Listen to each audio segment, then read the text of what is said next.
নমস্কার বন্ধুরা, আজকে নিয়ে আসলাম একটা রেসিপি। সেটা হলো গিয়ে ঠেকুয়া রেসিপি। আর বাঙালির হাতে ফার্স্ট টাইম, কারণ আমি ফার্স্ট টাইম করলাম ঠেকুয়া। খেতে এতটা ভালোবাসি, মানে অনেকটা ভালোবাসি, তার জন্য আজকে বাড়িতে বানাবো ভাবলাম।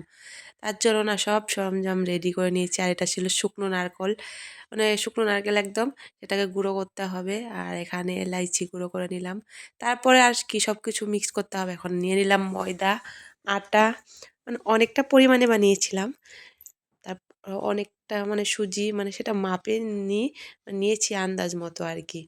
নারকলটা একদম পুরো থেঁতো করে নিয়েছি। আর হ্যাঁ, এখানে আমি মিষ্টি সস দিয়েছিলাম। আর এখানে নারকল আর এই বাদামটা না, লাল বাদাম, এটাকে কি বাদাম বলে সেটা আমার ঠিক জানা নেই।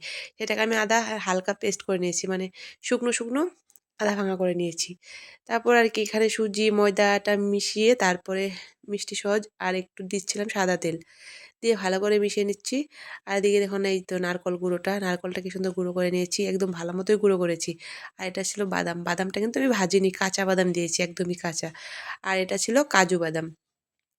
কাজু বাদামটা আমি মিক্সিতে দেইনি, কিন্তু আমি মানে ছুরি দিয়ে একটু ছোটো ছোটো করে কেটে নিয়েছি। আর কিশমিশ, কিশমিশটা আমি একদম গোটা গোটা দিয়েছি, কাটিনি এখানে।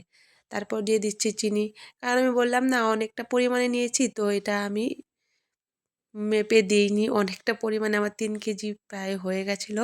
আটা ময়দা দিয়ে ৩ কেজি মতন হয়ে গেছিলো। তো ভালো করে চিনি দিয়ে মিক্স করে নিয়েছি। তারপরে এখন না দিয়ে দিচ্ছিলাম দুধ।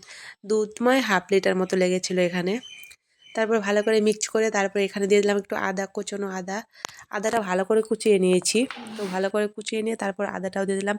আর এটা না এখানে জল দিতে হয় না। মানে ভালো করে এখন হাতেই মেখে নিচ্ছি। বিনা জলে এটা একদম মুঠো হয়ে যাবে। দেখো না, এটা বিনা জলে করেছি। আর আমার যেহেতু সাজ নেই, ঠেকুয়ার সাজটা নেই, আমি ঘরেই নিজে হাতেই করেছি এটা ছুরি দিয়ে। তো পাশের বাড়ির একটা দিদি ছিল, ও আমাকে হেল্প করে দিয়েছে। একা একা বানানো সম্ভব না, মানে অনেকটা তাড়াতাড়ি বানাতে হয় তো। আর নয়তো চিনিটা গলে গেলে ভালো হয় না, মানে ভাজাটা ভালো হয় না, সেটা ঘরে থাকে না বেশি দিন। তার জন্য একা বানাতে পারবো না বলে দিদিকে ডেকেছিলাম। আর দুজন মিলে হাতে হাতে বানিয়ে নিয়েছি। তারপর আর কি সাদা তেল কড়াতে গরম করে দিয়েছি।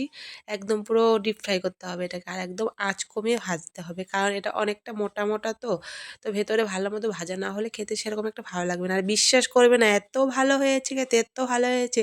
মানে এই রেসিপিটা একবার যদি ফলো না করো, সেটা তোমরা নিজে মানে বিশ্বাস করবে না হয়তো। একবার বানিয়ে খেয়ে দেখবে আমার রেসিপিটা ফলো করে, তারপর বলবে হ্যাঁ সত্যি বলেছি কি মিথ্যে। মানে এতটা টেস্টি হয়েছে, কি বলবো আর। বাঙালির হাতে প্রথমবার ঠেকুয়া রেসিপি অনেকটা ভালো হয়েছে। যাই হোক, তোমাদের যদি ভালো লাগে একবার তোমরাও ট্রাই করে দেখবে।